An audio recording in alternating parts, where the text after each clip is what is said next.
les lions et les ours. Fait que là, il est possible. Fait que là, on va aller voir qu'est-ce qu'il y a ici. Parce que c'est là qu'il faut mettre les pieds. Là, je me suis dit, ce terrain-là, j'aimerais bien ça l'étudier pour voir s'il y a quelque chose de spécial. Parce que si jamais il n'y a rien, puis c'est un Walmart, je vais dire, bah, ils vont nous vendre de quoi, tu sais. McDo. Puis là, faut pas oublier. Là, faut pas oublier que les grands et les petits sont alignés. Mais ici aussi, hein, la grande pyramide et la petite sont alignés. Les chiens, c'est la petite pyramide par rapport aux constellations. Donc, le petit et le grand sont alignés, puis encore, les grands sont à terre, puis les petits en haut, comme ici. Puis ici aussi, les petits pointent vers le haut, puis les grands vers le bas. C'est une synthèse. Puis c'est la logique de gravité. Tout ce qui est plus gros va aller vers le sol, les plus petits vers le haut. Depuis 1950, il y aurait la possibilité d'accéder. Ça devient logique. C'est ça. Ça devient balancé. J'ai vérifié si ça se produisait avant, ça ne s'est jamais produit. Il y aurait des chances que ceux qui ont dessiné qui ont fabriqué les pyramides, ils l'ont fait pour notre époque. On vit une époque très particulière.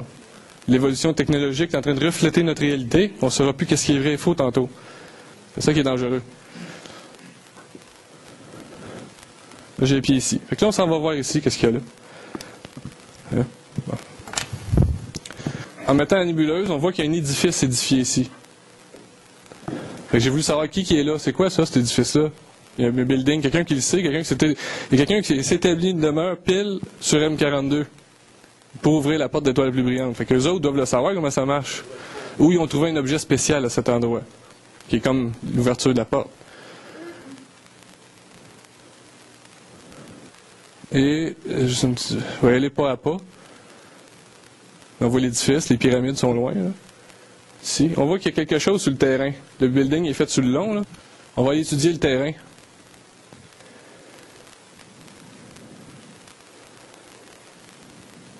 Il y a un cercle de la même proportion que la porte dans la porte des étoiles. C'est la même dimension. J'ai vérifié les dimensions. C'est 6 mètres de diamètre. Exactement les mêmes dimensions que dans l'émission. Puis ce building-là, si le monde veut savoir c'est quoi, on ne peut pas mettre nos pieds là. C'est un club de tir privé pour les militaires. Puis c'est usé sur le gazon. Pourtant, il n'y a pas de banc pour s'asseoir, mais il y a une belle lampe. Qui c'est qui va s'amuser à aller là? C'est un club de tir. Ça veut dire, il y a du monde qui regarde les étoiles à partir de là. Ils veulent voir leur position en haut et en bas. L'étoile la plus brillante devient unique. Tu dis que ce cercle-là est exactement la grosseur du cercle du film La Porte des Étoiles. Puis j'ai réussi à avoir une photo où il y a des chevrons qui apparaissent autour. Là, ils ne sont plus là, je ne sais pas pourquoi. C'est comme s'il y avait un moment dans l'année où ils apparaissent, mais la photo était floue. On ne peut pas aller sur le terrain, ça a été pris de loin. Regardez, on voit qu'il y a des affaires rouges autour. Pardon? Oui, en arrière, il y a des dauphins, oui.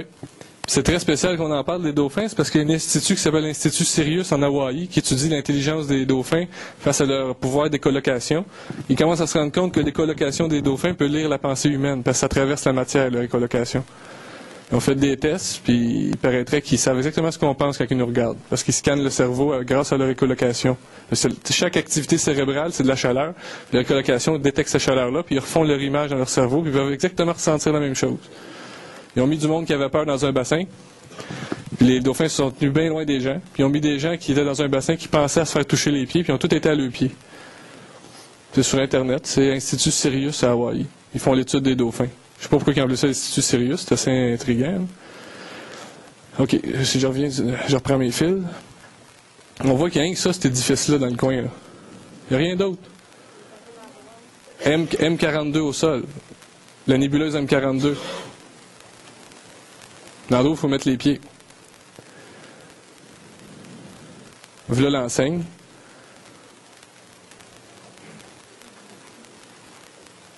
Puis le mot club, il est très important, le mot club.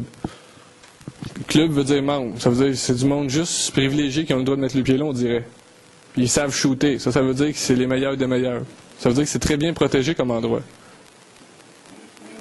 Ça, c'est la nébuleuse M42. Dans le ciel. Puis sur Terre, c'est ce building-là.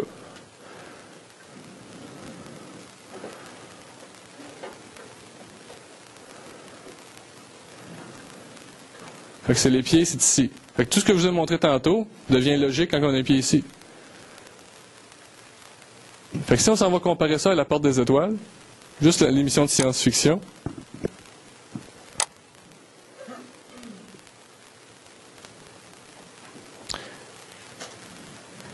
faut pas oublier, il y a de l'eau qui sort de la porte. C'est drôle que c'est une fontaine dans l'endroit de l'étoile la plus brillante. Puis on voit les chevrons allumés, exactement comme les objets rouges qui étaient autour du cercle. Puis quand on regarde la fontaine, ben, il y a de l'eau qui jaillit aussi, en plein centre. C'est le même procédé. Puis c'est l'étoile la plus brillante dans le dessin d'une porte grâce aux pyramides. Sans les pyramides, ça reste juste une fontaine dans le dessin d'un quartier en forme de porte. À cause des pyramides, ça devient 5000 ans d'histoire. Elle devient précieuse juste à cause des pyramides, puis des étoiles. Ça peut être une autre coïncidence, mais c'est drôle que c'est de l'eau qui sort comme vortex, puis servent de ça. Ça a été trouvé près des pyramides. Si on regarde un petit bout du film, là, il ne faut pas oublier que c'est le cercle où on met les pieds, c'est de là aller jusqu'à la fontaine qui est 6 côtés par 6, on part de 1 à 6. Puis dans le film, c'était... Oui. Ah non, là, il n'y a pas de son, non. Non, il n'y a pas de son, c'est correct. Il dit, ici, il est en train d'expliquer que pour ouvrir une porte en 3 dimensions, ou pour circuler dans un espace en 3 dimensions, il faut 6 points de repère pour créer un centre précis. De l'autre, il dit, ben, Yves, tu as 17 points. Regarde bien. C'est un film de science-fiction qui se base sur la réalité, parce que là, il dit, pour circuler un circuit en 3 dimensions, il faut 6 points, mais il faut tout d'abord un point d'origine pour s'y rendre. C'est-tu toi qui joues dans le film? Non. Il y a des ressemblances, encore un hasard. Fait que là, ça serait logique que la nébuleuse, le cercle est ici, on part du club de tir, puis quand la grande ours indique le sol, on peut atteindre l'endroit à 6 côtés. C'est la même synthèse. 1 à 6. Puis dans la porte d'Atlantis, la suite de la porte des étoiles, quand ça commence comme ça. C'est un hexagone entouré de 6 hexagones qui sort de l'eau. C'est 6 petits hexagones autour. Là, on les voit mal, mais quand on écoute l'émission, on les voit très bien. Ils ont les mêmes proportions que celles de la fontaine, puis celui du milieu est un peu plus grand. Pareil. Puis il sort de l'eau. C'est une fontaine là-bas. Fait que c'est peut-être une ville souterraine, on ne sait pas.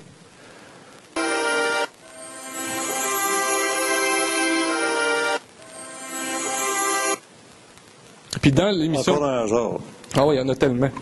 Puis la porte des étoiles, juste en face du bureau du général de la mission de la porte des étoiles, il y a un grand cadre de 2 mètres sur 3 mètres de la nébuleuse M42. L'endroit du club de tir. Ils ont choisi, il y a des milliers de nébuleuses, mais ils ont dit on va prendre celle où on est les pieds. Où ce que ça donne un sens à toute l'émission, à toute la réalité de ce que je viens de montrer là. Mais ils ne le démontrent pas de la même façon, c'est parce que sûrement qu'ils font une émission de science-fiction pour ridiculiser la vérité ou la réalité. Ou juste pour la trouver. On ne sait pas vraiment. Ça serait un mauvais jugement ou négatif, mais il ne faut pas être négatif. Mais c'est pas violent, là. C'est juste un dessin. Puis c'est tout simplement mettre les pieds à un endroit et regarder une direction. C'est pas bien dur, pourtant. Fait que c'est ça. Puis ça ressemble beaucoup aux 2 endroits. On met les pieds ici pour atteindre cet endroit-là.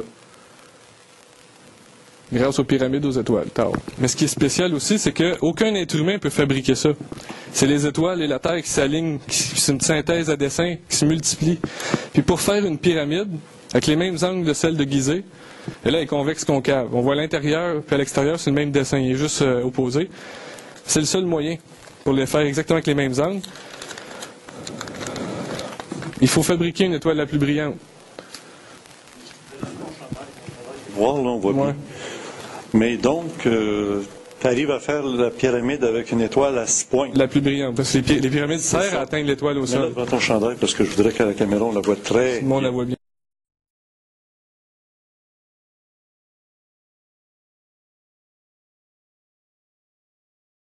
C'est clair. C'est une géométrie de base. Fais-le donc. Lentement. Tu peux dire les points par en dedans. Sur Internet, il va falloir donner la recette. Puis après, ça se tient solide, là. Oui. Solide. Quand on la met, c'est solide. Oui. Puis ça, c'est dans la porte des étoiles aussi, de science-fiction. Le cartouche qu'ils trouvent, c'est Orion, au-dessus des pyramides. C'est de la science-fiction, ça, là. C'est inventé pour la série Stargate. Mais ils servent des mêmes éléments. C'est ça. Fait que là, on sait vraiment que ce que j'ai montré là, j'ai pas menti nulle part. Vous pouvez vérifier des centaines de fois, c'est très précis. Mais c'est toujours le dessin de la position de la Terre qui se multiplie pour atteindre l'étoile la plus brillante du ciel sur Terre. Puis d'une façon enfantine, parce que